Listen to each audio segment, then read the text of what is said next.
Hello നമസ്തേ നമസ്തേ. നമ്മളുടെ വയനാട് യാത്രക്കിടയിൽ പെട്ടെന്ന് ഇതുപോലൊരു ട്വിസ്റ്റ്, അതും നമ്മളുടെ മീനുക്കുട്ടിയോടൊപ്പം ഉള്ള ഒരു ട്വിസ്റ്റ് നിങ്ങൾ പ്രതീക്ഷിച്ചായിരുന്നോ? നമ്മളങ്ങനെ ഏകദേശം 8 മാസത്തിന് ശേഷം വീണ്ടും തിരിച്ച് നമ്മളുടെ മീനുക്കുട്ടിയുടെ അടുത്തേക്ക് വന്നിരിക്കുകയാണ്. നമ്മളുടെ ബൈക്ക് യാത്രകളൊന്ന് ചെറുതായിട്ട് പുനരാരംഭിക്കുകയാണ് കേട്ടോ. ഞാനിപ്പോൾ ഉണ്ടല്ലോ നമ്മളുടെ ഡാർജിലിങ്ങിന് അടുത്തിട്ടുള്ള കർസിയോങ് എന്ന് പറയുന്ന സ്ഥലത്താണ്. കഴിഞ്ഞ തവണ നമ്മൾ ഇവിടെ വണ്ടി വെച്ചിട്ടായിരുന്നു, നമ്മുടെ മീനുക്കുട്ടി ഇവിടെ നിർത്തിയിട്ടായിരുന്നു ശ്രീലങ്ക യാത്രയ്ക്കും ഇന്തോനേഷ്യൻ യാത്രയ്ക്കും മലേഷ്യയ്ക്കും അതുപോലെ നേപ്പാളിൽ ടിബറ്റൻ പീഠഭൂമിയിലോട്ടൊക്കെ പോയിട്ടുണ്ടായിരുന്നത്. അതിനുശേഷം വീണ്ടും തിരിച്ചു വന്ന് നമ്മളിതാ മീനുക്കുട്ടിയോടൊപ്പം നമ്മളുടെ യാത്രകൾ പുനരാരംഭിക്കുകയാണ്. എങ്ങനെയാണ് ഞാൻ ഇത്രയും പെട്ടെന്ന് വയനാട്ടിൽ നിന്ന് ഇങ്ങോട്ടേക്ക് എത്തിച്ചേർന്നതെന്നും എന്തൊക്കെയാണ് ഇനിയിപ്പം യാത്രയുടെ പ്ലാനുകൾ എന്നൊക്കെയുള്ളത് നിങ്ങൾക്ക് അറിയണ്ടേ. എന്തായാലും ഞാൻ ഇവിടം വരെ എത്തിച്ചേർന്നത് എങ്ങനെയാണെന്നുള്ള ആ ഒരു കാഴ്ച കണ്ട് നിങ്ങൾ തിരിച്ചു വരുമ്പോഴത്തേക്കുണ്ടല്ലോ കുറച്ചധികം സർപ്രൈസുകൾ ഞാനും മീനുക്കുട്ടിയും ചേർന്ന് ഒരുക്കുന്നുണ്ട്. അപ്പോൾ എല്ലാവരും അതൊന്ന് കണ്ടിട്ട് വാ. രാവിലെ തന്നെ വയനാട്ടിലെ കൽപ്പറ്റ ബസ് സ്റ്റോപ്പിൽ നിന്നും ഒരു KSRTC ബസ്സിൽ കയറി ഞാൻ നേരെ പോകുന്നത് നമ്മളുടെ ബാംഗ്ലൂരിലേക്കാണ്. എന്തിനാണെന്ന് വെച്ചിട്ടുണ്ടെങ്കിൽ ബാംഗ്ലൂരിൽ നിന്നാണ് എനിക്ക് സിലിഗുരിയിലേക്കുള്ള ഫ്ലൈറ്റ് ഉള്ളത്. ബാഗ്ദോഗ്ര എന്നതാണ് സിലിഗുരിക്കടുത്തുള്ള എയർപോർട്ടിൻ്റെ പേര്. അവിടെ നിന്നും നേരെ കർസിയോങ്ങിലേക്ക് എത്തിച്ചേരുക, അതാണ് നമ്മളുടെ പ്ലാൻ ഉള്ളത്. നേരെ ബന്ദിപ്പൂർ കാട്ടിലേക്കാണ് നമ്മൾ കയറിയത്. പതിപോലെ മൃഗങ്ങളെയൊന്നും നമുക്ക് കാണാൻ കിട്ടിയില്ല. അതിനുശേഷം നേരെ ഗുണ്ടൽപേട്ട് വഴിയാണ് നമ്മൾ ബാംഗ്ലൂരിലേക്ക് പോകുന്നത്. ഗുണ്ടൽപേട്ടിലെ ഓരോ ഗ്രാമങ്ങളും അവരുടെ കൃഷിയിടങ്ങളും കൃഷിരീതികളും ഒക്കെ കഴിഞ്ഞ ഒരു എപ്പിസോഡിൽ ഞാൻ നിങ്ങളെ കാണിച്ചിട്ടുണ്ടായിരുന്നു. അത് കാണാത്തവരുണ്ടെങ്കിൽ ഒന്ന് കാണണം കേട്ടോ. അങ്ങനെ നമ്മൾ ഭക്ഷണത്തിനൊക്കെ ശേഷം നേരെ മൈസൂരുവിലേക്കാണ് എത്തിയത്. നമുക്ക് പോകുന്ന വഴിയിൽ മൈസൂരു പാലസൊക്കെ നമ്മളുടെ ലെഫ്റ്റ് സൈഡിൽ കാണാം. നിങ്ങൾക്കറിയാലോ, നമ്മുടെ സൗത്ത് ഇന്ത്യയിൽ തന്നെ നല്ല രസകരമായിട്ടുള്ള നല്ല വൃത്തിയുള്ള ഒരു ടൗണാണ് മൈസൂരു എന്ന് പറയുന്നത്. അവിടെ നിന്ന് നമ്മൾ പിന്നീട് കയറിയത് എക്സ്പ്രസ് വേയിലേക്കാണ്. മൈസൂരിൽ നിന്നും ബാംഗ്ലൂരു വരെ നീണ്ടു നിവർന്ന് കിടക്കുന്ന ഒരു സ്പീഡ് ഹൈവേ. ഇത് ശരിക്കും ഉണ്ടല്ലോ നമ്മളുടെ മൈസൂരു ബാംഗ്ലൂരു യാത്രയെ വളരെ സ്പീഡുള്ളതും എളുപ്പത്തിൽ എത്തിച്ചേരാവുന്നതുമായ രീതിയിലാക്കി തീർത്തു. കേരളത്തിൽ നിന്ന് പോകുന്ന KSRTC ബസ്സുകളൊക്കെയും ബാംഗ്ലൂരിൻ്റെ തുടക്ക സ്ഥലമായിട്ടുള്ള സാറ്റലൈറ്റ് ബസ് സ്റ്റാൻഡിലാണ് എത്തിച്ചേരുക. ഞാൻ അങ്ങനെ സാറ്റലൈറ്റ് ബസ് സ്റ്റേഷനിലേക്ക് എത്തി. അതിനോടടുത്ത് തന്നെ ദീപാഞ്ജലി എന്ന് പറയുന്നൊരു മെട്രോ സ്റ്റേഷനുണ്ട്. അവിടെ നിന്നും നമ്മൾ മജസ്റ്റിക്കിലേക്കുള്ള മെട്രോ പിടിച്ചിട്ടുണ്ടെങ്കിൽ അവിടെ നിന്ന് നമുക്ക് എല്ലാ സ്ഥലത്തേക്കുമുള്ള കണക്ഷൻ മെട്രോകൾ കിട്ടുക. ഇപ്പോഴുണ്ടല്ലോ ബാംഗ്ലൂരിൻ്റെ പല ഭാഗങ്ങളിലും ഇതുപോലുള്ള പോർട്ടബിൾ ബാറ്ററി സ്റ്റേഷനുകളുണ്ട് കേട്ടോ. ഇലക്ട്രിക് ബൈക്കുകൾ റീചാർജ് ചെയ്യാതെ തന്നെ ഈ ഒരു ചാർജബിൾ ആയിട്ടുള്ള ബാറ്ററി എടുത്ത് മാറ്റിയിട്ട് ഓടിച്ചു പോകാൻ പറ്റുന്ന രീതിയിൽ. എന്തായാലും പുതിയ കാലത്തിൻ്റെ പുതിയ കണ്ടുപിടുത്തങ്ങൾ നമ്മളുടെ വൻ നഗരങ്ങളിൽ വന്നു തുടങ്ങിയതിൽ വളരെ സന്തോഷമുണ്ട്. തൂണുകൾക്ക് മുകളിൽ സ്ഥിതി ചെയ്യുന്ന മെട്രോ സ്റ്റേഷനിലേക്ക് ഞാൻ അങ്ങനെ കയറി ചെന്നു. അവിടെ നിന്ന് നമുക്ക് ടിക്കറ്റ് ഓരോ സ്റ്റേഷൻ്റെ പേര് പറഞ്ഞ് വാങ്ങാം. അതൊരു കോയിൻ രൂപത്തിലാണ് കേട്ടോ ടിക്കറ്റ്സ് കിട്ടുക. അതും എൻട്രി ചെയ്ത് ഞാൻ നേരെ പ്ലാറ്റ്ഫോമിലേക്ക് വന്നെത്തി. മജസ്റ്റിക്കിലേക്ക് ഓരോ 5 മിനിറ്റ് ഇടവേളകളിൽ നമുക്ക് ഇവിടെ നിന്ന് ട്രെയിൻ കിട്ടും. ബാംഗ്ലൂരിൻ്റെ തലങ്ങും വിലങ്ങും ഒക്കെ ആയിട്ട് നിരവധി മെട്രോ ലൈനുകൾ ഇവിടെ ഉണ്ട് കേട്ടോ. Blue line, pink line, green line അങ്ങനെയൊക്കെ പറയുന്നത്. ഇവിടെ നമ്മൾക്ക് ഉള്ളത് പിങ്ക് ലൈനാണ്. പിങ്ക് ലൈൻ മെട്രോയിൽ കയറി നേരെ നമ്മൾ അണ്ടർഗ്രൗണ്ടിലാണ് ഇവിടുത്തെ മജസ്റ്റിക് സ്റ്റേഷനുള്ളത്. അവിടെ ചെന്ന് കഴിഞ്ഞിട്ടുണ്ടെങ്കിൽ ബാക്കിയുള്ള ഭാഗത്തേക്ക് കണക്ട് ചെയ്യുന്ന ബാക്കി ലൈനുകളിലേക്ക് നമുക്ക് കയറാം. നമുക്ക് അങ്ങനെ ലൈൻ മാറി കയറണം കേട്ടോ. ഞാൻ അങ്ങനെ മജസ്റ്റിക് സ്റ്റേഷനിലെത്തി നേരെ അണ്ടർഗ്രൗണ്ട് മെട്രോ അങ്ങോട്ടേക്ക് പോയി. ഓരോ സ്ഥലത്തേക്കും പോകേണ്ട ട്രെയിനുകൾ വരുന്ന പ്ലാറ്റ്ഫോമുകൾ ഏതൊക്കെയാണെന്നുള്ളത് അവിടെ വിശദമായിട്ട് തന്നെ എഴുതി വെച്ചിട്ടുണ്ട്. ഇവിടെ നിന്ന് ഞാൻ ഗ്രീൻ ലൈനിലുള്ള മെട്രോയിൽ കയറി ജാലഹള്ളി എന്ന് പറയുന്ന ഒരു ബാംഗ്ലൂരിൻ്റെ മറ്റൊരറ്റമാണ് കേട്ടോ. ആ ഒരു അറ്റത്തുള്ള സ്റ്റേഷനിലേക്കാണ് പോകുന്നത്. അപ്പോഴത്തേക്ക് നല്ല രീതിയിൽ മഴ പതിവ് പോലെ വന്നെത്തി. ഞാൻ കുറച്ച് നേരം മഴ തോരുന്നത് നോക്കി നിന്നു. അതിനുശേഷം രക്ഷയില്ല എന്ന് കണ്ടപ്പം അവിടുത്തെ ആ ഒരു പാലത്തിൻ്റെ അടിയിൽ കൂടി മഴ നനയാതെ മുമ്പോട്ടേക്ക് നടന്നു. ഞാൻ എന്തിനാണ് ഇവിടേക്ക് വന്നത്? എൻ്റെ 2 സുഹൃത്തുക്കൾ ഇവിടെയാണ് താമസിക്കുന്നത്. അഭിനന്ദും അവൻ്റെ വൈഫ് അനിഷയും. ഞങ്ങൾ 3 പേരും ഒരേ കോളേജിലാണ് കേട്ടോ പഠിച്ചത്. അതുകൂടാതെ ഞാനും അഭിനന്ദും കൂടിയാണ് ആദ്യമായിട്ട് 2015 ബാംഗ്ലൂരിലേക്ക് ജോലി അന്വേഷിച്ച് വരുന്നത്. ഇവിടുത്തെ ഒരു കമ്പനിയിലെ ബയോമെഡിക്കൽ എഞ്ചിനീയർ ആയിട്ടായിരുന്നു ഞങ്ങളുടെ 2 പേരുടെയും ഈ ഒരു നാട്ടിലെ തുടക്കം. ഇവിടുത്തെ ഫേമസ് ആയിട്ടുള്ള അയ്യപ്പ ടെമ്പിൾ ആണ് കേട്ടോ നിങ്ങൾ കണ്ടത്.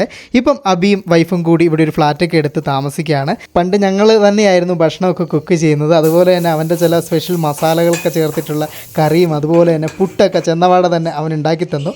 ഒരുപാട് നാളുകൾക്ക് ശേഷമാണ് കേട്ടോ ഞങ്ങളങ്ങനെ കണ്ടുമുട്ടുന്നത്. അപ്പോൾ ഒരുപാട് പഴയ കഥകളും പുതിയ കഥകളും ഒക്കെ നമുക്ക് പറയാനുണ്ടായിരുന്നു. ഇനി അനുവിനെ അബിയെയും കുറിച്ച് പറയാം. ഞങ്ങളുടെ കോളേജ് കാലത്ത് ബാല്യകാലത്തിലെ തന്നെ പ്രണയത്തിലായിരുന്ന ഇരുവരും ജോലിയൊക്കെ കിട്ടിയതിന് ശേഷം സെറ്റിലായിട്ട് കല്യാണം കഴിച്ച് ഇപ്പം അവരുടെ ഇഷ്ടസ്ഥലമായിട്ടുള്ള ഇവിടെ വളരെ സന്തോഷത്തോടെയും സമാധാനത്തോടെയും ജീവിക്കുകയാണ്. ഞങ്ങൾ ഫ്രണ്ട്സിൻ്റെ ഇടയിലേക്കുള്ള ഒരു മാതൃക എന്ന ദമ്പതികളാണ് കേട്ടോ ഈ അനുവും അബിയും എന്ന് പറയുന്നത്. അങ്ങനെ അബിയോടും അവരോടൊക്കെ ബൈ പറഞ്ഞിട്ട് ഞാൻ ഇന്ന് വീണ്ടും നമ്മുടെ യാത്രകൾ പുനരാരംഭിക്കുകയാണ്. നേരെ എയർപോർട്ടിലേക്കാണ് പോകുന്നത്. ആകാശമൊക്കെ നല്ല രീതിയിൽ ഇരുണ്ടു മൂടി തുടങ്ങി. എന്തായാലും മഴയ്ക്കുള്ളൊരു ഗോളുണ്ട്. എയർപോർട്ടിലെത്തി അവിടെ നിന്ന് നമുക്ക് ബാഗ്ദോഗ്രയ്ക്കുള്ള ഫ്ലൈറ്റ് ഡയറക്റ്റ് ഫ്ലൈറ്റാണ് കേട്ടോ. അങ്ങനെയാണുള്ളത്. ഞാൻ നേരെ ഒരു ഊബറാണ് വിളിച്ചത്. നേരെ ഇവിടെ നിന്നും ഹെബ്ബാള് എന്ന് പറയുന്നൊരു സ്ഥലത്തേക്ക് എത്തും. അവിടെ നിന്നും പിന്നെ എലവേറ്റഡ് ഹൈവേ ഒക്കെയാണ് കേട്ടോ അങ്ങോട്ടേക്ക് എയർപോർട്ടിലേക്കുള്ളത്. അതുകൊണ്ട് തന്നെ നമുക്ക് പെട്ടെന്ന് എത്തിച്ചേരാൻ പറ്റും. കൂടാതെ ഇപ്പോൾ മെട്രോ ലൈനും ഈ ഒരു എയർപോർട്ടിലേക്ക് കണക്ട് ചെയ്ത് പണിയുന്നുണ്ട്. ശരിക്കും നല്ല വൃത്തിയുള്ള ഭംഗിയുള്ള ഒരു എയർപോർട്ട് റോഡാണ് കേട്ടോ ഇവിടെ നിന്ന് നമുക്ക് കാണാൻ കഴിയുക. നേരെ നമ്മൾ ടെർമിനൽ 2 എയർപോർട്ടിലേക്കാണ് വന്നെത്തിയേക്കുന്നത്. ഞാൻ മലേഷ്യയിലെയും മറ്റും കണ്ടത് വെച്ച് നോക്കുമ്പോൾ വളരെയധികം ഭംഗിയുള്ള പ്രൗഢിയുള്ള ഒരു നിർമ്മാണമാണ് കേട്ടോ ഈ ഒരു ടെർമിനൽ 2-ൻ്റേത്. അതിൻ്റെ ഉള്ളിലേക്ക് ശരിക്കും ആ ഒരു സൂര്യപ്രകാശമൊക്കെ കടക്കുന്ന രീതിയിൽ എന്നാൽ ഒരു ഗോൾഡൻ കളറൊക്കെ കൊടുത്തിട്ട് വെർട്ടിക്കൽ ഗാർഡനൊക്കെ സെറ്റ് ചെയ്തിട്ടുള്ള ഒരു അതിഗംഭീരമായിട്ടുള്ള ഒരു എയർപോർട്ട്. എയർ ഇന്ത്യ എക്സ്പ്രസ്സിലാണ് കേട്ടോ ഞാൻ ടിക്കറ്റ് ബുക്ക് ചെയ്തിട്ടുള്ളത്. നേരെ അവരുടെ കൗണ്ടറിൽ ചെന്നു. എൻ്റെ ബോർഡിംഗ് പാസ്സൊക്കെ കിട്ടി. അത് കഴിഞ്ഞ് നേരെ നമ്മളുടെ ഗേറ്റിലേക്ക് നടക്കുകയാണ്. ഈ പോകുന്ന വഴിയിലൊക്കെയും ഇതുപോലുള്ള ചെടികൾ, എനിക്ക് തോന്നുന്നത് പ്ലാസ്റ്റിക് ആണെന്ന് തോന്നുന്നു ഇൻറ്റീരിയർ ഭാഗത്ത് കണ്ടിട്ട്. ഷോപ്പിംഗ് ചെയ്യാൻ വേണ്ടിയിട്ട് ഇഷ്ടമുള്ളവർക്ക് വേണ്ടിയിട്ട് അതുപോലുള്ള ഒരുപാട് കൗണ്ടറുകളൊക്കെ നമുക്ക് കാണാം. അതുകൂടാതെ നമ്മളുടെ റോയൽ ചലഞ്ചേഴ്സ് ബാംഗ്ലൂരിൻ്റെ അവരുടെ ഒരു കൗണ്ടറൊക്കെ ഇവിടെ ഉണ്ട് കേട്ടോ. ബാറാണ് അത്. പിന്നെ ഇവിടെ ഉണ്ടല്ലോ ഈ ഒരു എയർപോർട്ടിനോട് ചേർന്നിട്ട് ഒരുപാട് സ്ഥലങ്ങൾ ഇങ്ങനെ വിട്ട് നിൽക്കുന്നതായിട്ട് നമുക്ക് കാണാം. പുതിയതായിട്ട് ഇനിയും എയർപോർട്ട് ബിൽഡിംഗ് എക്സ്റ്റെൻഡ് ചെയ്യണമെങ്കിൽ അതിന് വേണ്ട സ്ഥലം കൂടി ഉള്ള രീതിയിലാണ് ഈ ഒരു എയർപോർട്ട് നിൽക്കുന്നത്. എനിക്ക് ഇനിയും ഇപ്പോൾ 2 മണിക്കൂർ കൂടി സമയമുണ്ട്. അതുകൊണ്ട് തന്നെ അവിടുത്തെ കാഴ്ചകളൊക്കെ കൂടുതൽ കണ്ട് ഞാൻ നടക്കുകയാണ്. ഏതായാലും ഈ ഒരു കളർ ടോൺ ഉണ്ടല്ലോ ഈ ഒരു എയർപോർട്ടിന് പ്രത്യേകമായിട്ടുള്ള ഒരു റിച്ച് ഫീൽ കൊടുക്കുന്നുണ്ട് കേട്ടോ. ബാമ്പു കൊണ്ടുണ്ടാക്കിയേക്കുന്ന ഒരു ലൈറ്റൊക്കെയാണ് നമുക്ക് കാണാവുന്നത്. അതിനിടയ്ക്കിടയ്ക്ക് നമുക്ക് റൺവേ ഇതിനോട് ചേർന്ന് തന്നെയാണ്. അപ്പോൾ അതിലേക്ക് വന്ന് ഫ്ലൈറ്റ് ഇറങ്ങുന്നതും അത് കറങ്ങി തിരിഞ്ഞ് നമ്മളുടെ ഈ ഒരു ടെർമിനലിലേക്ക് വന്നു ചേരുന്നതുമായിട്ടുള്ള കാഴ്ചകളൊക്കെ നമുക്ക് കാണാം. ആ മണിക്കൂറുകൾക്കുള്ളിൽ ഏറ്റവും അധികം വന്നു ചേർന്ന ഫ്ലൈറ്റ് എയർ ഇന്ത്യ എക്സ്പ്രസിൻ്റെ ആയിരുന്നു കേട്ടോ. അങ്ങനെ കറക്റ്റ് ഏകദേശം 12:40 ആയപ്പോൾ തന്നെ നമ്മളുടെ ബോർഡിംഗ് ആരംഭിച്ചു. എനിക്കങ്ങനെ സീറ്റ് കിട്ടി. ഞാൻ വന്ന് കയറിയപാട് ശ്രദ്ധിച്ചിട്ടുണ്ടല്ലോ, ഇതിനു മുമ്പ് ഞാൻ കയറിയിട്ടുള്ള ഫ്ലൈറ്റുകളിൽ നിന്നൊക്കെ വളരെ വ്യത്യാസമായിരുന്നു ഇതിൻ്റെ ഇൻറ്റീരിയർ ഉണ്ടായിരുന്നത്. എനിക്ക് സംശയം തോന്നിയിട്ടുണ്ടല്ലോ. ഞാൻ ആ ഒരു ഫ്ലൈറ്റ് മാനുവൽ എടുത്ത് നോക്കി. അതിൻ്റെ അകത്ത് അന്നേരം ഇപ്പോൾ എഴുതി ആ ഒരു പേര് കേട്ട് ഞാൻ ഞെട്ടി കേട്ടോ. ബോയിങ് 737-8 മാക്സ് എന്നത്. ഈ ഒരു ശ്രേണിയിൽപ്പെട്ട വിമാനമുണ്ടല്ലോ ആളൊരു നൊട്ടോറിയസ് ആണ്. ഒരുപാട് അപകടങ്ങൾ വരുത്തി വെച്ചതിനെ തുടർന്ന് ഒരുപാട് വിമാന കമ്പനികൾ 1 വർഷത്തോളം ഈ ഒരു വിമാനത്തെ പറക്കാൻ അനുവദിച്ചിട്ടുണ്ടായിരുന്നില്ല കേട്ടോ. അതിൻ്റെ പ്രശ്നങ്ങളൊന്നും ഇല്ല എന്നുള്ള ഇതൊക്കെ വന്നതിന് ശേഷമാണ് വീണ്ടും ഇത് പറന്നു തുടങ്ങിയത്. എനിക്ക് എന്തായാലും അതിൻ്റെ അകത്ത് കയറിയിരുന്നപ്പോൾ ചെറിയൊരു പേടിയുണ്ടായിരുന്നു. എന്തായാലും സേഫായിട്ട് നമ്മളങ്ങനെ ബാഗ്ദോഗ്ര എയർപോർട്ടിലേക്ക് ലാൻഡ് ചെയ്തു. കഴിഞ്ഞ കുറച്ചധികം ദിവസങ്ങളായിട്ടുണ്ടല്ലോ നമ്മളുടെ സിലിഗുരി അതുപോലെ സിക്കിം, ഡാർജിലിംഗ് മേഖലയിലൊക്കെ മഴയായിരുന്നെങ്കിലും ഇപ്പം മഴ കുറഞ്ഞിട്ടുണ്ട് എന്നുള്ളൊരു ന്യൂസ് കൊണ്ടാണ് കേട്ടോ ഞാൻ പെട്ടെന്ന് ഇങ്ങോട്ട് വന്നത്. നമുക്കിനിയിപ്പോൾ അങ്ങനെ കാത്തു നിൽക്കാൻ പറ്റത്തില്ലല്ലോ. നമ്മളുടെ മീനുക്കുട്ടി എത്ര നാളായി അവിടെ ഒറ്റയ്ക്ക് നിൽക്കുന്നു ഇല്ലേ. അപ്പോൾ ആദ്യമേ പോയിട്ട് നമ്മുടെ മീനുക്കുട്ടിയെ എടുക്കണം. അത് കഴിഞ്ഞിട്ട് കുറച്ച് നാളത്തെ നിങ്ങൾക്കൊരു ഒരു ഗ്യാപ്പ് വന്നിട്ടുണ്ടാവും. കാരണം നമ്മുടെ ഒരു ബൈക്കിൽ ടെൻ്റൊക്കെ അടിച്ചുള്ള ആ ഒരു ക്യാമ്പിംഗ് ടൂറിനെ. അപ്പോൾ അതൊന്ന് ജസ്റ്റ് ഒന്ന് പുനരാരംഭിച്ചതിന് ശേഷം വീണ്ടും നമ്മൾ വേറെ സ്ഥലങ്ങളിലേക്കും പോകും കേട്ടോ. ഇനിയിപ്പോൾ അൺഎക്സ്പെക്റ്റഡ് യാത്രകൾ പുറകെ വരുന്നുണ്ട്. എല്ലാവരും കൂടെ തന്നെ ഉണ്ടാവണേ. ഇവിടുത്തെ ആ ഒരു എയർപോർട്ടിൽ നിന്ന് പുറത്തോട്ടിറങ്ങി ആ ഒരു മെയിൻ റോഡിലോട്ട് വന്നു കഴിഞ്ഞിട്ടുണ്ടെങ്കിൽ നമുക്ക് ഇതുപോലുള്ള ഇലക്ട്രിക്കൽ ഷെയർ ടാക്സികൾ കിട്ടും. ഇതിന് കയറിയിട്ട് ഇവിടുത്തെ ഒരു മെയിൻ ജംഗ്ഷൻ ഉണ്ട്. അവിടെ പോയിട്ടുണ്ടെങ്കിൽ നമുക്ക് അവിടെ നിന്നും സിലിഗുരിയിലേക്കുള്ള ബസ് ടാക്സികളൊക്കെ കിട്ടും കേട്ടോ. പൊന്നോ, ഇതാണ് കേട്ടോ ബാഗ്ദോഗ്രയുടെ ജംഗ്ഷൻ. ഈ ജംഗ്ഷനിൽ നിന്നാണ് നമുക്ക് എല്ലാ സ്ഥലത്തേക്കും വണ്ടി കിട്ടുക. ബസ്സും കിട്ടും, അതുപോലെ തന്നെ ഷെയർ ടാക്സി കിട്ടും. അധിക നേരമൊന്നും നിൽക്കേണ്ട വന്നില്ല. നമുക്ക് അങ്ങനെ ആ ഒരു ബസ് കിട്ടി. ഇതാണ് ഇവിടുത്തെ ലോക്കൽ സർവീസുകൾ നടത്തുന്ന പബ്ലിക് ട്രാൻസ്പോർട്ട് ബസ്സുകൾ കേട്ടോ. ഇത് ശരിക്കും ഇപ്പോൾ നേപ്പാളിൻ്റെ ബോർഡറായിട്ടുള്ള കക്രാബിട്ട എന്ന് പറയുന്ന സ്ഥലത്ത് പോയിട്ട് അവിടെ നിന്നും റിട്ടേൺ വരുന്നതാണ്. നേപ്പാൾ ഇവിടെ നിന്നും തൊട്ടടുത്താണ് കേട്ടോ. സിറ്റി സെൻറ്റർ എന്ന് പറയുന്ന ഒരു സ്ഥലത്ത് വണ്ടി ഇറങ്ങിയിട്ട് ഞാൻ നേരെ നമ്മളുടെ ഡീകാത്ലോണിൻ്റെ ഷോറൂമിലേക്കാണ് പോയത്. പുതിയൊരു യാത്ര തുടങ്ങുമല്ല, അതിന് മുമ്പ് കുറച്ച് സാധനങ്ങൾ വാങ്ങണം, അതിനായിട്ട് വന്നതാണ് കേട്ടോ. പുറത്തിറങ്ങിയപ്പോഴത്തേക്കും ഇരുട്ടായി തുടങ്ങി, ആകാശമൊക്കെ ചുവന്നു തുടങ്ങി. നമ്മൾ ഇനിയിപ്പോൾ നേരെ പോകുന്നത് ചമ്പസാരി എന്ന് പറയുന്നൊരു സ്ഥലത്തേക്കാണ്. അവിടെ നമുക്ക് അറിയാവുന്ന ഒരു പ്രധാനപ്പെട്ട ആളുണ്ട്, നിങ്ങൾക്കും അറിയാം ആരാന്നല്ലേ, നമ്മളുടെ സിക്കിമിലുണ്ടായിരുന്ന ഷിഗ ഉണ്ടല്ലോ. ഇവിടെ ഇപ്പം പുതിയൊരു സംരംഭം തുടങ്ങിയിട്ടുണ്ട്. ഹൈദരാബാദി ദം ബിരിയാണി എന്ന് പറയുന്ന ഒരു സംരംഭം. ഒരു വർഷം മുമ്പ് നമ്മൾ സിക്കിമിൽ വന്ന സമയത്ത് ഷിഗയുടെ വീട്ടിലായിരുന്നു നമ്മൾ നിന്നിട്ടുണ്ടായിരുന്നത്. അവിടെ നിന്ന് അവരുടെ ആഘോഷങ്ങളൊക്കെ ഞാൻ കാണിച്ചു തന്നിട്ടുണ്ടായിരുന്നു. അതുകൂടാതെ എൻ്റെ കാലൊളുക്കി കിടന്ന സമയത്ത് എന്നെ നോക്കിയത് ഷിഗയുടെ ഫാമിലി ആയിരുന്നു കേട്ടോ. എന്തായാലും ഷിഗ ഇപ്പോൾ ഇവിടെ അവളുടേതായ സ്വന്തമായ ഒരു സംരംഭം തുടങ്ങിയിരിക്കുന്നു. ഇവിടുത്തെ ചൗമീനും അതുപോലത്തെ സാധനങ്ങളൊക്കെ ഇവിടെയുണ്ട്. അതുകൂടാതെ ബിരിയാണിയുമാണ് ഇവിടുത്തെ സ്പെഷ്യൽ. പിറ്റേ ദിവസം നേരെ ഡാർജിലിംഗ് മോഡ് എന്ന് പറയുന്ന ഒരു സ്ഥലത്തേക്കാണ് വന്നത്. ഇവിടെ നിന്നാണ് നമുക്ക് ഡാർജിലിംഗിലേക്ക് അതുപോലെ തന്നെ കർസിയങ്ങിലേക്കൊക്കെ പോകാനുള്ള ഷെയർ ടാക്സികൾ, ബസ്സുകളൊക്കെ കിട്ടുക. ഈ കിടക്കുന്ന വണ്ടികളൊക്കെ അങ്ങോട്ടേക്കുള്ള ടാക്സികളാണ് കേട്ടോ. ടാക്സി പോകുന്നതാണ് കുറച്ചും കൂടി പെട്ടെന്ന് നമ്മൾ എത്താൻ ചാൻസ് ഉള്ളത്. അങ്ങനെ നമ്മളുടെ ദൂരെയായിട്ട് ഹിമാലയൻ മലനിരകൾ മൂടൽമഞ്ഞിൽ ഇങ്ങനെ മൂടി നിൽക്കുന്ന കാഴ്ചയൊക്കെ കണ്ടു. അതിൻ്റെ കൂടെ തന്നെ നമുക്ക് തേയില തോപ്പുകളൊക്കെ ഉണ്ട് കേട്ടോ. അതെല്ലാം കടന്ന് നമ്മളങ്ങനെ ഗൂർഖാലാൻഡിലേക്ക് കയറുകയാണ്. ഇവിടെ നിന്ന് അങ്ങോട്ടേക്ക് നമ്മളുടെ എന്താ പറയുക, ഹിമാലയത്തിൻ്റെ ബ്യൂട്ടി അങ്ങോട്ട് തുടങ്ങുകയാണ് കേട്ടോ. അങ്ങനെ പതുക്കെ ഒരു ചെക്ക് പോസ്റ്റൊക്കെ ഉണ്ടായിരുന്നു. ആ ഒരു ചെക്ക് പോസ്റ്റൊക്കെ കടന്ന് ഞങ്ങൾ മല കയറി തുടങ്ങി. മല കയറുന്നതിന് മൂടൽമഞ്ഞിൻ്റെ ആ ഒരു തീവ്രത കൂടി വന്നു. നമ്മളുടെ ഇടത് സൈഡിലായിട്ട് വലിയ കൊക്കകളൊക്കെ കണ്ടു തുടങ്ങി. താഴെയായിട്ട് നമ്മളുടെ സിലിഗുരി പട്ടണവും ഉണ്ട് കേട്ടോ.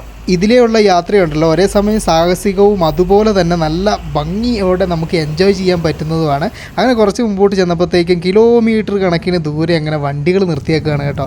റോഡിലെന്തോ പണി നടക്കുമോ എന്തോ ബ്ലോക്ക് ഉണ്ടായിട്ടുണ്ട്. ഞാൻ എന്തായാലും വണ്ടിയിൽ നിന്നിറങ്ങി നടക്കാൻ തീരുമാനിച്ചു. കർസിയോങ് എന്ന നമ്മളുടെ ലക്ഷ്യസ്ഥാനമായിട്ടുള്ള പട്ടണം വളരെ അടുത്തുള്ളത് കൊണ്ടാണ് കേട്ടോ ഞാൻ നടക്കാമെന്ന് വിചാരിച്ചത്. പോകുന്ന വഴിയിൽ വീണ്ടും നമ്മളുടെ മൂടൽമഞ്ഞിൻ്റെ ആ ഒരു കാഠിന്യം കൂടി വന്നുകൊണ്ടേയിരുന്നു. മഴയില്ലാത്ത തക്കം നോക്കി ഞാൻ ഇറങ്ങിയതാണ് കേട്ടോ. എന്തായാലും ഇങ്ങനെ മൂടി നിൽക്കുന്നേ ഉള്ളൂ. താഴത്തെ ആ ഒരു ചൂടിൽ നിന്ന് പെട്ടെന്ന് മേലോട്ടേക്ക് വന്നപ്പോൾ ഉണ്ടല്ലോ, വല്ലാത്തൊരു സുഖം. നല്ല തണുപ്പാണ് കേട്ടോ ഈ ഒരു ഭാഗത്തെ. കണ്ടില്ലെങ്കിൽ നമ്മളുടെ ടോയ് ട്രെയിൻ പോകുന്ന റെയിൽവേ ലൈനും അതുപോലെ തന്നെ റോഡും ഒരുമിച്ചാണ് ഇവിടെ ഉള്ളത്. അവിടെ നിന്ന് ജസ്റ്റ് 2 കിലോമീറ്റർ ഉണ്ടായിരുന്നുള്ളൂ. അതുകൊണ്ടാണ് ഞാൻ നടക്കാമെന്ന് വിചാരിച്ചതും. നമ്മളങ്ങനെ മഴയൊന്നും കിട്ടാതെ ഇതാ നമ്മളുടെ കർസിയോങ്ങിൻ്റെ ടൗണിലേക്ക് കയറുകയാണ്. ടൗണിലുണ്ടല്ലോ ഇന്നെന്തോ ഭയങ്കരമായിട്ട് വണ്ടി കുറവാണ്. ഇടയ്ക്കിടയ്ക്കേ വണ്ടി വരുന്നുള്ളൂ.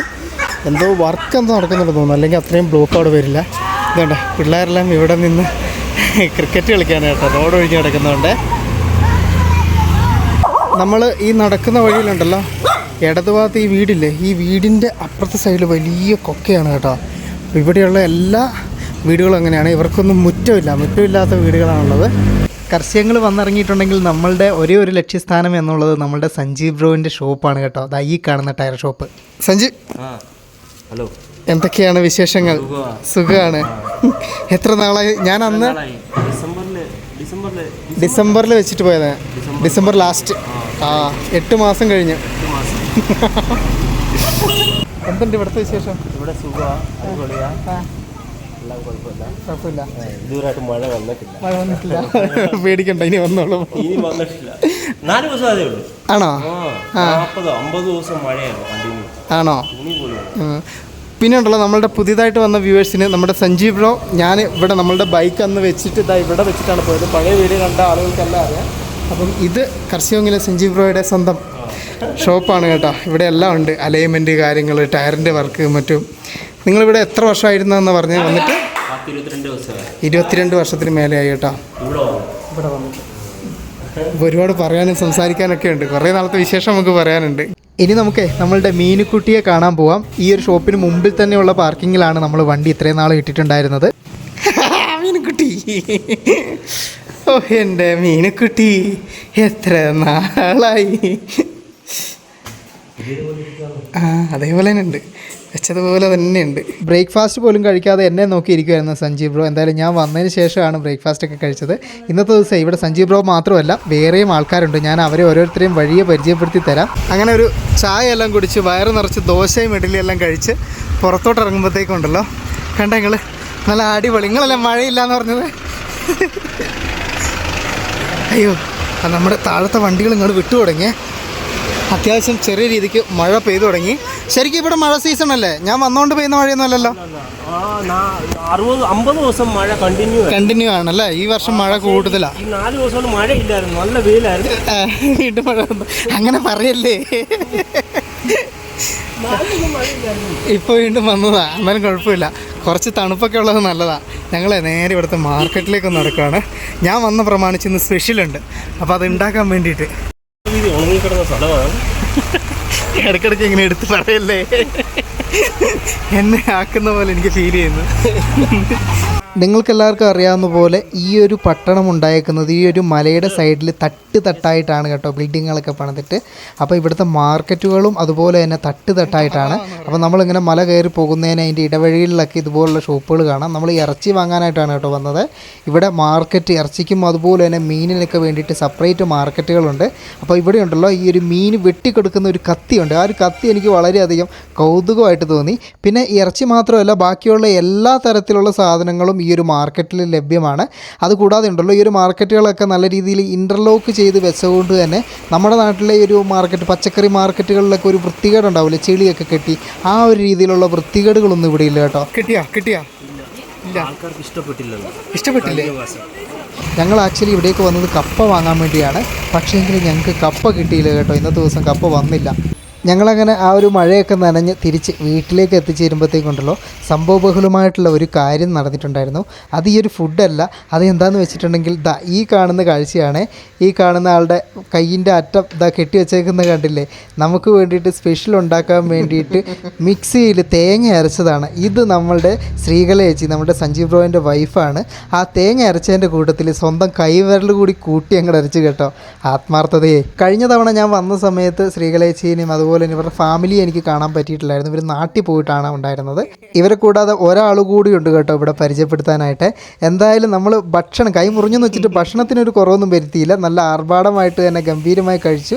പിറ്റേ ദിവസം രാവിലെ എണീറ്റപാടെ തന്നെ മൂടൽമഞ്ഞാണ് എന്നെ സ്വാഗതം ചെയ്തത്.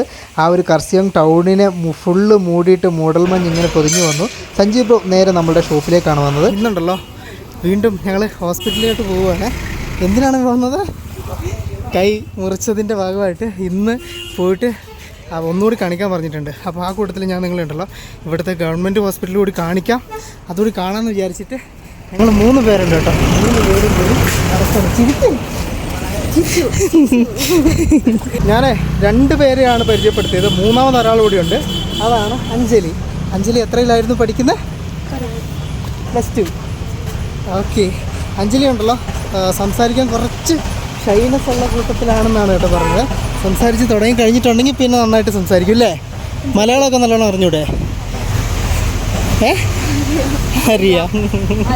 നമ്മുടെ ഡാർജിലിംഗിൽ നിന്ന് സിലിഗുരിയിലോട്ട് കണക്ട് ചെയ്യുന്ന ആ ഒരു ടോയ് ട്രെയിനില്ലേ, അത് വന്ന് തുടങ്ങിയിട്ടുണ്ട്.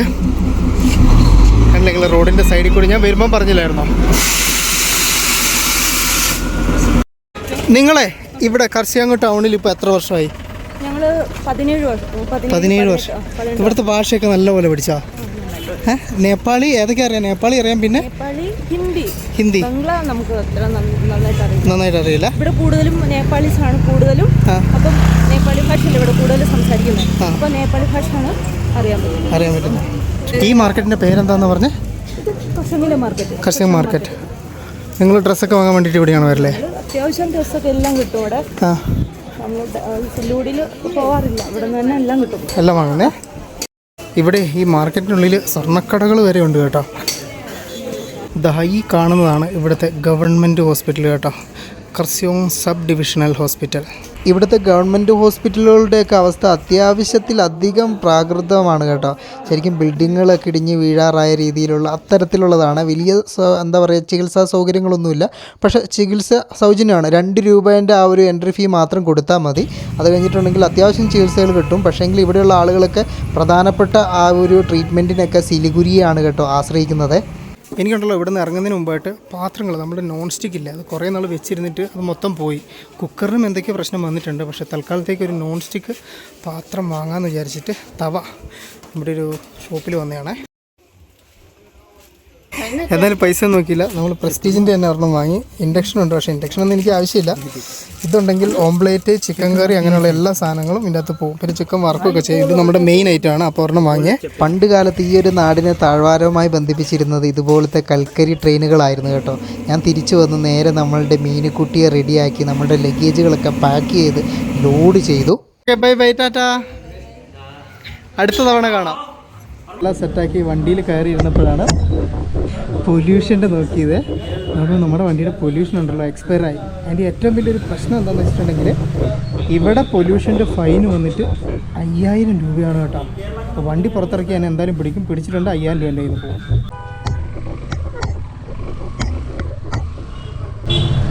ഓക്കെ. അങ്ങനെ നമുക്ക് പൊല്യൂഷനുമായി അതുപോലെ തന്നെ വണ്ടിയിൽ പെട്രോളും അടിച്ചിട്ട് ഞാനേ മല ഇറങ്ങണം, വണ്ടി ഒന്ന് സർവീസിന് കൊടുക്കണം എന്നാണ് വിചാരിച്ചത്. എന്തായാലും നമ്മൾ മല കയറി വന്നു. ഇത്രയും നാളും പ്ലെയിൻ ഏരിയയിലല്ലേ നിന്നേ. എന്നാൽ ഈ ഒരു ഹിമാലയത്തിൻ്റെ ഭംഗി കുറച്ച് നേരം ഏതെങ്കിലും ഒരു ശാന്തസുന്ദരമായ ഗ്രാമത്തിൽ പോയി ഒന്ന് ആസ്വദിച്ചിട്ട് തിരിച്ചിറങ്ങാമെന്ന് വിചാരിച്ചേ. അതുകൊണ്ട് ഞാൻ വീണ്ടും മല കയറുകയാണ്. നമുക്ക് എന്തായാലും സിലിഗുരി സൈഡിലോട്ട് ഞാൻ കയറുന്നില്ല. അതിന് നേരെ ഈ ഒരു ടൗൺ വിട്ടപാട് ഒരു റൈറ്റ് ഉണ്ട്, അത് മേലോട്ടേക്ക് കയറി പോകുന്നത്.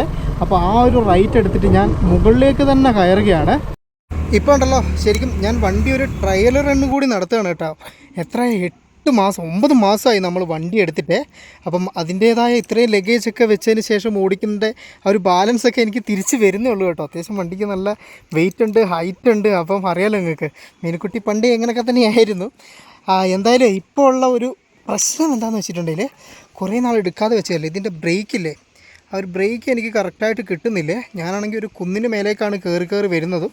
പക്ഷേ കുറച്ച് ഓടി ഒന്ന് ചൂടായി കഴിയുമ്പോഴത്തേക്കും റെഡി ആകുമെന്ന് പ്രതീക്ഷിക്കുന്നു കേട്ടോ. ഇവിടങ്ങളിലൊക്കെ ഉണ്ടല്ലോ ഈ ഒരു മലയുടെ മേലെയായിട്ട് എല്ലാം നല്ല വ്യൂ പോയിൻറ്റുകളാണ്. അതുകൊണ്ട് തന്നെ ഇവിടെ ഇഷ്ടം പോലെ ഹോം സ്റ്റേകൾ ഉണ്ട് കേട്ടോ. ശരിക്കും നമുക്ക് ആ ഒരു കർസ്യാങ്ങിൻ്റെ താഴേക്കുള്ള ഭാഗങ്ങളുടെ കാഴ്ചയൊക്കെ കണ്ട് കുറച്ച് തണുപ്പൊക്കെ കൊണ്ട് ആ ഒരു കോടമഞ്ഞൊക്കെ ഇടയ്ക്കിടയ്ക്ക് മൂടുന്ന ആ ഒരു ഇതൊക്കെ ഫീൽ ചെയ്ത് വേണമെങ്കിൽ ഇവിടെ താമസിക്കാനൊക്കെ പറ്റുമേ. കുറച്ചുകൂടി മല കയറിയപ്പോഴത്തേക്കും ഇതാ ഇവിടെ പതുക്കെ കോടമഞ്ഞ് മൂടി തുടങ്ങിയിട്ടുണ്ട്. കണ്ടോ, പതുക്കെ ഇതാ കോടമഞ്ഞ് കയറിയത് കണ്ടോ. ഇവിടെ പെട്ടെന്ന് ഇമ്മീഡിയറ്റ് ആയിട്ട് നമ്മളുടെ കണ്ണ് എന്താ പറയുക ഫുള്ള് മൂടിക്കെട്ടുന്ന രീതിയിൽ തന്നെ കോടമഞ്ഞ് കയറും കേട്ടോ. ആ രീതിയിൽ കോടമഞ്ഞ് വരുന്ന ഒരു മേഖലയാണ് നിങ്ങൾക്ക് ഇവിടെ കാണാൻ പറ്റുക. ഇവിടെ ഇവർ റോഡെല്ലാം അടിച്ച് വാരി വൃത്തിയാക്കി ഇടുന്നൊക്കെയുണ്ട്. നമ്മൾ അടുത്ത ഒരു കാടിൻ്റെ പോലത്തെ മേഖലയിലേക്ക് കയറി. അങ്ങനെ കയറിയാണ് ഈ കാണുന്ന കാടിൻ്റെ ഭാഗത്തേക്ക് നമ്മൾ വന്നെത്തിയത്. നിങ്ങൾ തുടക്കത്തിൽ കണ്ടില്ലായിരുന്നോ? ഇങ്ങനെയാണ് നമ്മൾ ഇവിടെ എത്തിയത്. ഇനിയിപ്പം എല്ലാവരും പായോ പുറകെ കയറിക്കോ. നമുക്കിനിയിപ്പം മല കയറി തുടങ്ങാം. പുതിയ കാഴ്ചകളിലേക്ക്, എന്താ പറയുക, കണ്ണഞ്ചിപ്പിക്കുന്ന അനുഭവങ്ങളിലേക്ക്. ഹിമാലയം ഒരുപാട് കാഴ്ചകൾ വീണ്ടും നമുക്ക് വേണ്ടി ഒരുക്കി വെച്ചിട്ടുണ്ട്. പിടിച്ചിരുന്നോ കേട്ടോ. അപ്പം ബേക്കിക്കാരെല്ലാവരും വായോ പോകാലോ മൂടൽ മഞ്ഞിൻ്റെ ലോകത്തേക്ക്. വീണ്ടും നമ്മൾ ഹിമാലയത്തിൻ്റെ മണ്ണിലേക്ക് തിരിച്ച് വന്നേ. ആ ഒരു തണുപ്പ്, ആ ഒരു തളുരിമ, അങ്ങനെ എന്താ പറയുക സാധനത്തിന്. എന്തായാലും വീണ്ടും ആ ഒരു ശാന്തിയുടെയും സമാധാനത്തിൻ്റെയും ലോകത്തേക്ക് കേട്ടോ. ഹിമാലയം ഞാൻ നിങ്ങളോട് മുമ്പ് പറഞ്ഞിട്ടുണ്ട്, എനിക്ക് ഏറ്റവും അധികം മനസ്സിന് ഒരു ശാന്തി സമാധാനം തരുന്ന ഒരു റീജിയൻ എന്ന് പറയുന്നത് ഈ ഒരു ഹിമാലയൻ റേഞ്ചസ് ആണ്. സ്പെഷ്യലി ഈ സ്നോ മൗണ്ടൻ റീജിയൻ, അതുപോലെ തന്നെ പൈൻ മരക്കാടുകളൊക്കെ. എന്തായാലും വീണ്ടും നമ്മൾ തിരിച്ച് പെട്ടെന്ന് തന്നെ ഒരു ബ്രേക്കും ഇല്ല. ഇന്തോനേഷ്യ കഴിഞ്ഞു ടപ്പേ പരിപാടി നമ്മൾ അടുത്ത സ്ഥലത്തേക്ക് എത്തിയിട്ടുണ്ട് കേട്ടോ. ശരിക്കും ഉണ്ടല്ലോ, കഴിഞ്ഞ ഒരു 8-9 മാസത്തോളമായിട്ട് മിസ് ചെയ്തിട്ടുണ്ടായിരുന്ന വലിയൊരു സാധനമാണ് ഇങ്ങനെ വിജനമായ വഴിയിലൂടെ മീനുക്കുട്ടിയോടും നിങ്ങളോടും വർത്താനം പറഞ്ഞ് ഇങ്ങനെ വണ്ടി ഓടിച്ച് പോകുന്ന ആ ഒരു എക്സ്പീരിയൻസ്, ആ ഒരു ഫീലിങ്, അതിലേക്ക് വീണ്ടും തിരിച്ചു വന്നത് എനിക്ക് എന്തെന്നില്ലാത്തൊരു സന്തോഷമായി. ഇനി പോലെ നമ്മൾ ഒരിക്കലും ഒരേ തരത്തിലുള്ള വീഡിയോകൾ കണ്ടിന്യൂസ് ചെയ്യില്ല. അതായത് ബൈക്ക് റൈഡ് ആണെങ്കിൽ എപ്പോഴും ബൈക്ക് റൈഡ് ആയിരിക്കില്ല. ശരിക്കും ഒരു 1-1.5 മാസത്തെ ഗ്യാപ്പിനുള്ളിൽ നമ്മൾ അടുത്ത ബാക്ക് പാക്കിംഗ് ട്രിപ്പ്, അടുത്ത കൺട്രികൾ പോകും. അങ്ങനെ മാറി രണ്ടും മിക്സ് ചെയ്തിട്ട് പല പുതിയ സ്ഥലങ്ങളിലേക്ക് എത്തിപ്പെടാനുള്ള ഒരു ശ്രമമൊക്കെ ആയിരിക്കും കേട്ടോ ഇനി മുതൽ നമ്മൾ അങ്ങോട്ടേക്ക് നടത്തുക. അപ്പോൾ എനിക്ക് വേണ്ട ഒരു ഹെൽപ്പ് എന്താണെന്ന് വെച്ചാൽ നിങ്ങളുടെ ഭാഗത്തു നിന്നും നല്ല കമൻറ്റുകൾ എന്നും വീഡിയോ കാണുമ്പോൾ അറ്റ്ലീസ്റ്റ് നിങ്ങളുടെ ഒരു 5 സുഹൃത്തുക്കൾക്കോ അല്ലെങ്കിൽ 5 ഫാമിലി ഗ്രൂപ്പുകളിലൊക്കെ ഒന്ന് അയച്ചു കൊടുത്ത് ഇത് ഇങ്ങനെ ഒരു യാത്ര പോകുന്ന ആളുടെ വീഡിയോ ആണ്, ഒന്ന് കണ്ടു നോക്കുക. ഇഷ്ടപ്പെടുകയാണെങ്കിൽ നിങ്ങൾ ചാനൽ സബ്സ്ക്രൈബ് ചെയ്ത് സപ്പോർട്ട് ചെയ്യുക എന്നൊന്ന് പറയുക. അപ്പം അത് എന്നെ സംബന്ധിച്ച് വലിയൊരു എന്താ പറയുക, നിങ്ങളുടെ ഒരു പിന്തുണയായിട്ട് മാറും കേട്ടോ. അപ്പം നിങ്ങൾക്കും ഈ ഒരു യാത്രകൾ ഇഷ്ടപ്പെടുന്നുവെങ്കിൽ തീർച്ചയായിട്ടും ഒന്ന് സപ്പോർട്ട് ചെയ്യുക. ഇവിടെ ഇനിയിപ്പോൾ ഈ ഒരു മലമേഖലയിലുണ്ടല്ലോ ബുദ്ധിസ്റ്റായിട്ടുള്ള നേപ്പാളി സംസാരിക്കുന്ന ഒരു നേപ്പാളി വംശജരായിട്ടുള്ള ആളുകളാണ് കേട്ടോ കൂടുതലായിട്ടുമുള്ളത്. ഒരു ചുരമാണ് കേട്ടോ ഞാനിങ്ങനെ കയറിക്കൊണ്ടേ ഇരിക്കുന്നത്. കുറേയധികം റിങ് ഞാൻ മേലോട്ടേക്ക് എത്തിയിട്ടുണ്ട്. അതിനനുസരിച്ച് തണുപ്പ് കൂടി വരുന്നുണ്ട്. പൂക്കളൊക്കെയുള്ള വീടുകളും വീടിൻ്റെ റോഡിൻ്റെ സൈഡിൽ പൂമരങ്ങളും ഒക്കെ ആയിട്ട് അപ്പോൾ അത്യാവശ്യം കുറച്ച് നല്ല ഭംഗിയുള്ള ഒരു ഗ്രാമത്തിലേക്കാണ് നെക്സ്റ്റ് നമ്മൾ വന്ന് കയറിയിട്ടുള്ളത്. ഇതുണ്ട് ഇവിടെ ഈ കാണുന്നതൊക്കെ ഹോം സ്റ്റേകളാണ് എന്ന് തോന്നുന്നു. അല്ല, റെസ്റ്റോറൻ്റ് ആണ് കേട്ടോ. നൈസ്. നമ്മുടെ നാട്ടിലെ തൊഴിലുറപ്പ് പദ്ധതി പോലെ ഇവിടുത്തെ തൊഴിലുറപ്പ് പദ്ധതി കണ്ടോ, ആളുകളെല്ലാം നമസ്തേ ക്ലീനൊക്കെ ചെയ്ത് റോഡ് ക്ലീൻ ചെയ്ത് വെക്കുകയാണ് കേട്ടോ. ഒരു ജംഗ്ഷനിലേക്ക് വന്നെത്തിയ അപ്പർ ചൈത്തായി പാനി അങ്ങനെ എന്തോ ഒരു പേരാണ് ഈ സ്ഥലത്തിനുള്ളത്. ഇതൊക്കെ ഇവിടുത്തെ കടകളാണ്. ഞാൻ പതുക്കെ ഒരു ലക്ഷ്യമില്ലാതെയുള്ള യാത്രയാണ് കേട്ടോ. ലോവർ ചിമ്നി കർഷ്യോ അങ്ങനെയാണ് കേട്ടോ ഈ സ്ഥലത്തിൻ്റെ പേര്, ലോവർ ചിമ്നി. ഓ മോനെ അതാ കോട വന്ന് നിറഞ്ഞ്. ഇവിടെയൊക്കെ പതുക്കെ നമുക്കിപ്പം വിസിബിലിറ്റി അങ്ങനെ കുറഞ്ഞു വരുന്നുണ്ട്. ഈ ഒരു ഭാഗത്ത് അങ്ങനെയാണ്. പക്ഷേ അധികം നേരം ഇങ്ങനെ മൂടി നിൽക്കില്ല കേട്ടോ. ഒരു മേഘപടലം വരുന്ന പോലെ ആ ഒരു രീതിയിലാണ് വന്നു, അതിങ്ങനെ മറിച്ച് വീണ്ടും അതങ്ങനെ പോയി, അത് കഴിഞ്ഞ് അടുത്തത് വരും, അടുത്ത വന്ന് മറിക്കും പോകും. ആ ഒരു രീതിയാണ് ഈ ഒരു മേഖലയിലൊക്കെ ഉള്ളത്. നല്ല രസമാണ് ഈ ഒരു കോടമഞ്ഞിലേക്ക് കൂടി വണ്ടി ഓടിക്കാൻ വേണ്ടിയിട്ട്. നമ്മുടെ വണ്ടിക്ക് മുമ്പ് ഫോഗ് ലാമ്പ് ഉണ്ടായിരുന്നതാണ്, പക്ഷേങ്കിൽ അതിൻ്റെ സ്വിച്ച് ഇപ്പോൾ വർക്ക് ചെയ്യുന്നില്ല. അതുകൊണ്ട് ഫോഗ് ലാമ്പൊന്നും എനിക്ക് ഇടാൻ പറ്റുന്നില്ല. അതുകൊണ്ട് എൻ്റെ ഈ ഒരു വണ്ടി വരുന്നുണ്ട് എന്നുള്ളത് ഇവർക്ക് അറിയാൻ പറ്റുമോ എന്നുള്ളത് ഒരു സംശയമാണ്. ഐ ലവ് ചിമ്മിനി എന്ന് പറയുന്നൊരു സ്ഥലം. ഇവിടെ കോഫി കിട്ടും. ഒരു കോഫി അടിച്ചിട്ട് പോകാം. ഈ സ്ഥലത്ത് ഞാൻ ഇതിന് മുമ്പ് ഒരു പ്രാവശ്യം വന്നിട്ടുണ്ടായിരുന്നു കേട്ടോ. കോഫി കോഫി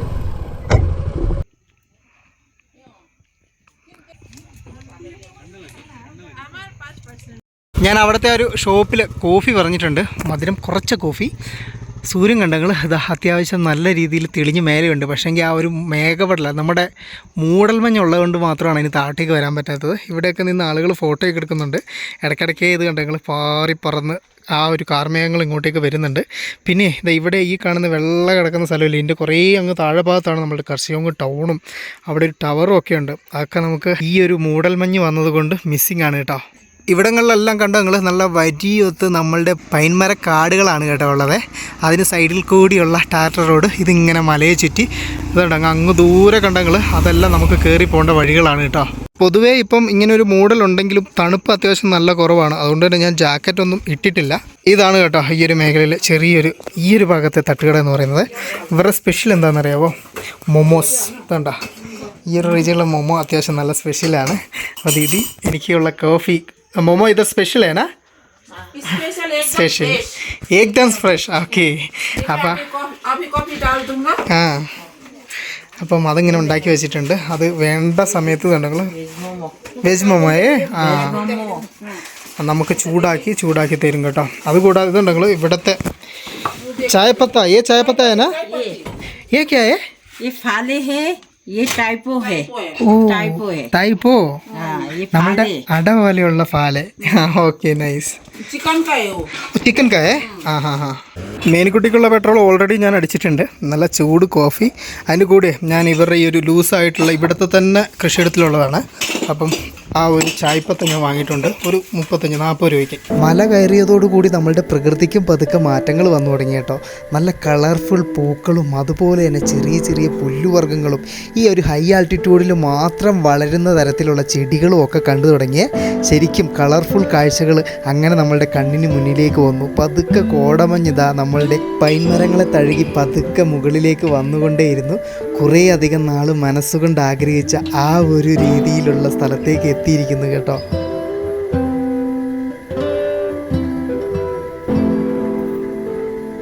അത് കഴിഞ്ഞ് വീണ്ടും മുമ്പോട്ടേക്ക് വന്നപ്പോഴത്തേക്കും ചെറിയൊരു ഗ്രാമം. അത് കഴിഞ്ഞിട്ട് വീണ്ടും അടുത്ത പൈൻമരക്കാടുകളുടെ ഏരിയയിലേക്കാണുള്ളത്. ഇന്നത്തെ നമ്മുടെ ലക്ഷ്യം എന്താണ് എന്ന് വെച്ചിട്ടുണ്ടെങ്കിൽ ഞാൻ ഇങ്ങനെ ഓടിച്ചിട്ട് അത്യാവശ്യം നല്ല കാണാൻ കൊള്ളാവുന്ന ഈ ഒരു മലയോര മേഖലയിലുള്ള ഒരു ഹിമാലയൻ വില്ലേജ് ഏതെങ്കിലും എത്തിച്ചേരുമ്പം അവിടെ എവിടെയെങ്കിലും തങ്ങാനുള്ള ഒരു ഇത് നോക്കണം. അതിനുശേഷം നമുക്ക് ആ ഒരു ഗ്രാമം ഒന്ന് കാണണം. അതാണ് നമ്മളുടെ ഒരു ലക്ഷ്യമായിട്ടുള്ളത്. പോയി നോക്കാം നമുക്ക് അങ്ങനെയുള്ള എന്തെങ്കിലും കിട്ടുമോ എന്നുള്ളത്. റോഡൊക്കെ അത്യാവശ്യം കുറച്ച് മോശമാണ് കേട്ടോ. ഇങ്ങോട്ടേക്കൊക്കെ എത്തിയപ്പോഴത്തേക്ക് ആ ഒരു മലയും ആ ചെറിയൊരു കാടും കയറിയിട്ട് നമ്മൾ അടുത്ത ഒരു ഗ്രാമത്തിലേക്ക് എത്തി. ഇവിടുത്തെ ഗ്രാമങ്ങൾ ഈ ഒരു ഭാഗത്ത് ഇങ്ങനെയൊക്കെയാണ് കേട്ടോ. അത്യാവശ്യം നല്ല ഡെവലപ്ഡ് ആയിട്ടുള്ള ഒരുപാട് ഹോം സ്റ്റേകൾ ഇതുണ്ട്, ഇതെല്ലാം ഉണ്ട്. അങ്ങനെയുള്ള പരിപാടികളൊക്കെ ഉള്ള ഒരു സ്ഥലമാണ്. ശരിക്കും നമ്മളുടെ വെസ്റ്റ് ബംഗാളിൻ്റെ കൊൽക്കത്ത ടൗൺ അവിടെ നിന്നൊക്കെ ഈ വീക്കെൻഡൊക്കെ വരുന്ന സമയത്ത് ആളുകൾ ഇങ്ങനെ ഇങ്ങോട്ടേക്ക് എന്താ പറയുക നല്ല രീതിക്ക് കയറും. സീസൺ ടൈമിലൊക്കെ നല്ലോണം കയറും. എന്നിട്ട് ഇവിടെയുള്ള മലനിരകളിൽ താമസിക്കും. കാരണം താഴെ ഭയങ്കര ചൂടാണല്ലോ. പക്ഷേങ്കിൽ ജസ്റ്റ് ഒരു മല 5-6 റിങ് കയറി കഴിഞ്ഞിട്ടുണ്ടെങ്കിൽ നല്ല തണുപ്പും നല്ല ക്ലൈമറ്റുമാണ്. പ്രത്യേകിച്ച് നമ്മുടെ ഊട്ടിയുടെയൊക്കെ ആ ഒരു ക്ലൈമറ്റില്ലേ, ആ ഒരു ക്ലൈമറ്റാണ് ഇപ്പോൾ ഉള്ളത്. പിന്നെ മഞ്ഞുകാലമായി കഴിയുമ്പോൾ അത്യാവശ്യം നല്ലോണം മഞ്ഞൊക്കെ പെയ്യും, നല്ല സീനാകുവേ. അവിടെ ആ ഒരു നീല ബോർഡിൽ എന്താണ് എഴുതി വെച്ചേക്കുന്നത് അറിയാമോ? ഇത് ലെപ്പേഡ്സ് ഉള്ള ഏരിയ ആണ്. വണ്ടി ഇവിടെ നിർത്താൻ പാടില്ല, അകത്തോട്ട് കയറാൻ പാടില്ല എന്നൊക്കെയാണ് കേട്ടോ. ഇവിടെ ഈ ഇടയ്ക്കിടയ്ക്ക് ഈ പശുവിനെ വളർത്തുന്ന ആളുകളുണ്ടല്ലോ, അവർ ഈ പുല്ല് വെട്ടാൻ പോകുമ്പോൾ ഈ ലെപ്പേഡ് വന്ന് അവരെ പിടിച്ചിട്ട് പോകുന്ന പരിപാടിയുള്ള ഒരു ഏരിയ ആണ്. അതുകൊണ്ട് തന്നെ ആ ഒരു കാര്യത്തിൽ നമ്മൾ കുറച്ചധികം വിജിലൻ്റ് ആയിട്ടിരിക്കണം. നമുക്ക് ഇനിയും എന്തായാലും മേലോട്ടാണ് കയറേണ്ടത്. തണുപ്പിൻ്റെ കാഠിന്യം കൂടി തീർച്ചയായിട്ടും വരും. ഇങ്ങനെ വെറും ഇതായിട്ട് ഇട്ടിട്ട് പോകണ്ട, എന്തെങ്കിലും ഒരു ചൂട് കിട്ടുന്ന ഒരു ഡ്രസ്സ് എടുത്ത് ഇട്ടേക്കാമെന്ന് വിചാരിച്ചു കേട്ടോ. നമ്മുടെ പഴയ ആ ഒരു നീല കട്ടിയുള്ള ബനിയൻ വീണ്ടും ഇതിലോട്ട് കയറാം. നമ്മൾ വന്നത് പാടല്ലേ, അതുകൊണ്ട് ബോഡി ഒരു തണുപ്പിനോടൊന്നും സെറ്റായിട്ടുണ്ടാവില്ല. അപ്പം ഫസ്റ്റ് തന്നെ പ്രിക്കോഷൻ എടുക്കുന്നത് എന്തുകൊണ്ടും നല്ലതാണ്. അങ്ങനെ ഫുൾ സെറ്റായി ആ ഒരു വിജനമായ കാട്ടിലൂടെ തരിച്ച് ഞാൻ വണ്ടിയൊന്നും വരുന്നൊന്നുമില്ല, വീണ്ടും മുമ്പോട്ടേക്ക് തന്നെ പോവുകയാണ്. ഇടയ്ക്ക് പതുക്കെ ആ ഒരു വെയിൽ നമ്മളെ എത്തി നോക്കുന്നുണ്ട്. എന്നിരുന്നാലും എപ്പോൾ വേണമെങ്കിലും മൂടൽ വീഴാവുന്ന ആ വഴിയിലൂടെ ഇനിയിപ്പം ബാഗാണോ കരടിയാണോ എന്താണ് നമ്മളെ തേടി വരിക എന്നുള്ള ആ ഒരു ആകാംക്ഷയോടുകൂടി ഞാനും മീനുക്കുട്ടിയും മുൻപോട്ടേക്ക് തന്നെ പുറപ്പെടുകയാണ്. വീഡിയോയ്ക്ക് ഒരു ലൈക്ക് മറക്കല്ലേ.